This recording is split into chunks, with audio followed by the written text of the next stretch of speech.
Hey guys, if we haven't met before, my name is John and this is my workshop.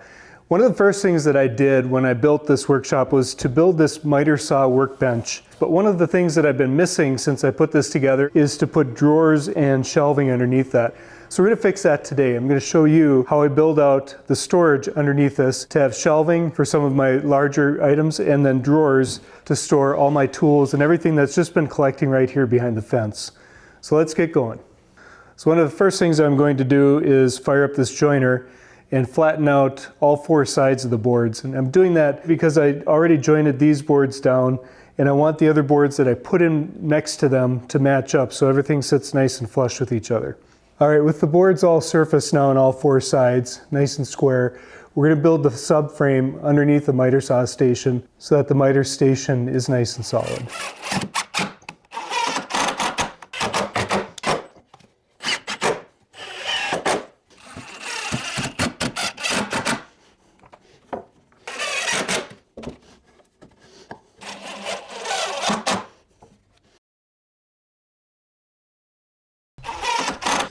With the frame now reinforced, the next thing I'll tackle is to mill a few poplar boards to make a face frame for the workstation.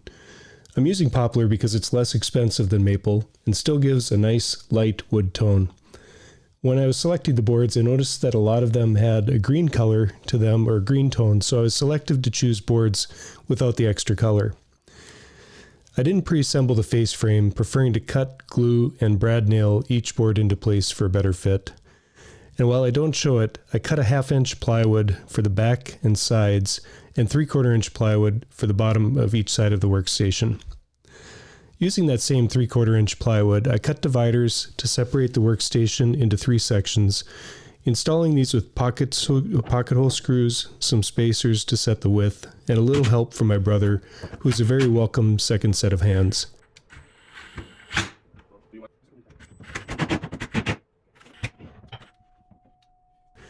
I finished this off with some 3/4 inch strips of poplar that I ripped to cover the end of the plywood and create a flush surface for the drawer faces that will cover the drawer boxes. In the next phase of the build, I break down some 3/4 inch plywood to build drawer boxes. And if this wasn't shop furniture, I could have used Baltic birch plywood or poplar for the boxes. But wanting to do this on a budget, I used ACX plywood, which is finished on one side. I just chose boards that had a decent enough looking bad side and consistently faced those towards the inside of the box for a uniform look.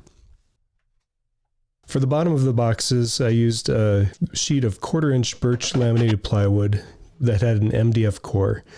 You can use any wood that you want for the boxes, but I found that this combination was reasonably priced and achieved the look that I desired.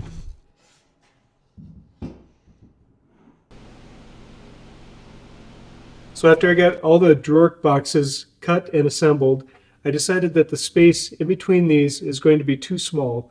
There's a gap here on the top that's about 5/8 of an inch, and when I spread that out over all the drawers, it only leaves an 1/8 of an inch gap in between each of the drawers, which I feel is going to be a little too narrow. To remedy that, I'm going to cut down these bottom 2 drawers, which are 7.5 inches deep, to be about 7 inches. And that'll give me an extra inch across the whole face of this to play with. So that's what I've got planned. We're going to take out the 2 bottom ones all the way across this entire bank and then redimension it. With the glue now dry on the boxes, my focus shifted to mounting and hanging. The slides I chose are side mounted and offer a nice soft close feature to make sure the drawers don't hang open for me to catch clothing on. For the bottom slides, I just used a cutoff from the drawer bottoms to space the slides 1/4 inch off the bottom. This assured box clearance from the frame as I'm doing this build in the dry winter and expect the summer humidity to create some wood swelling. To place the remaining drawers, I used a story stick that was marked in reference to the drawers prior to install. I screwed each slide into place with the help of a Craig jig, and you can easily make a jig like this with a straight edge or a board, but the Craig jig wasn't too expensive and saved me a little time during the build while offering a consistency for drawer placement. Another advantage of this jig is that it held the drawer boxes in place after I mounted each of the slides. Doing a total of 20 drawers on this build, I was a big fan of the added efficiency from the jig, both in placement as well as fastening the boxes to the slides. After a quick check for overall alignment, it was on to the final phase of the build, the drawer faces and pulls.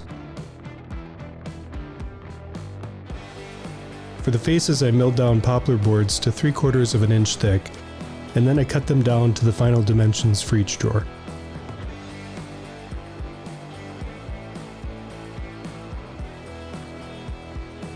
Once I test fit each piece, I marked out the location for the drawer pulls.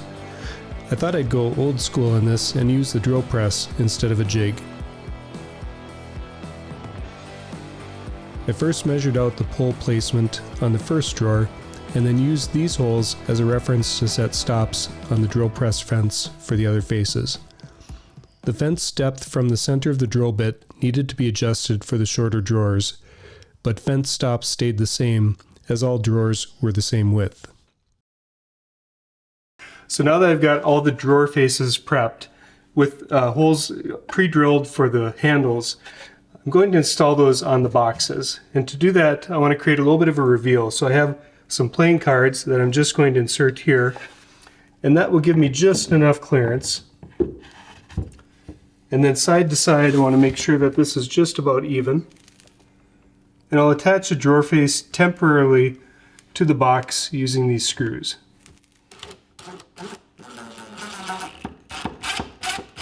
And from there I can open up the drawer and screw the face on from the back side, and you won't see any of the screws out here in the front.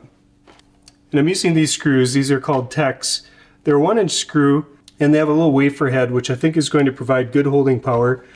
The 1-inch will get through the 1/2-inch material of the box and then into the 3/4-inch face. And to get the screws evenly spaced across the face, I just created a little template here that allows me to get even spacing for all 4 screws that I'll use to mount the drawers.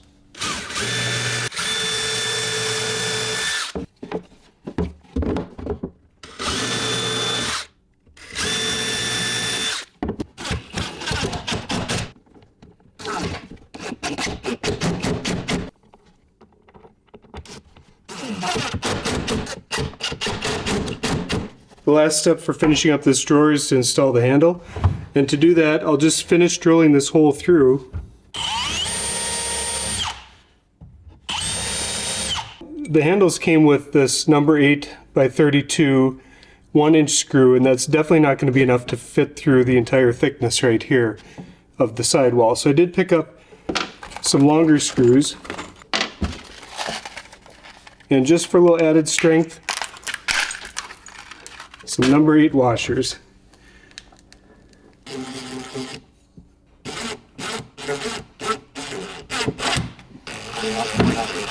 From here, we're just going to work this up using the same trick. 4 playing cards to space, mount the next drawer, and so on until we finish the series.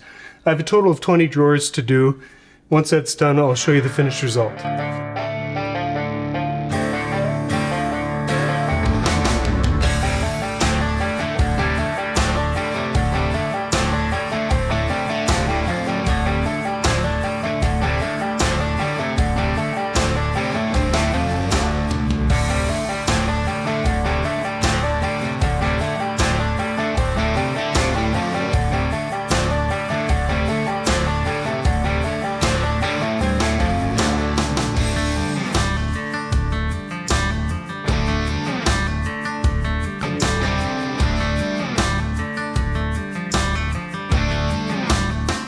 So guys, that's going to wrap it up for today.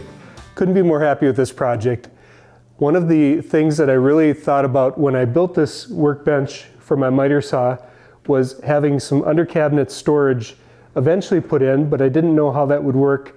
And I think this turned out very well. It's going to really let me organize things, and it helps me achieve my goal of getting everything within arm's reach, quick and easy access, so there's zero friction when I come out here inspired to work on a project.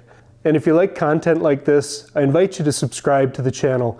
I did another video on this outfeed assembly table build, and I can't wait to get it edited so I can show it to you guys. So that's going to wrap it up for this video. Just want to thank you guys for watching. We'll catch you on the next one. Man, I really like that I've got storage everywhere. on the wall, in the drawers. This is just awesome. I love it. I absolutely love it.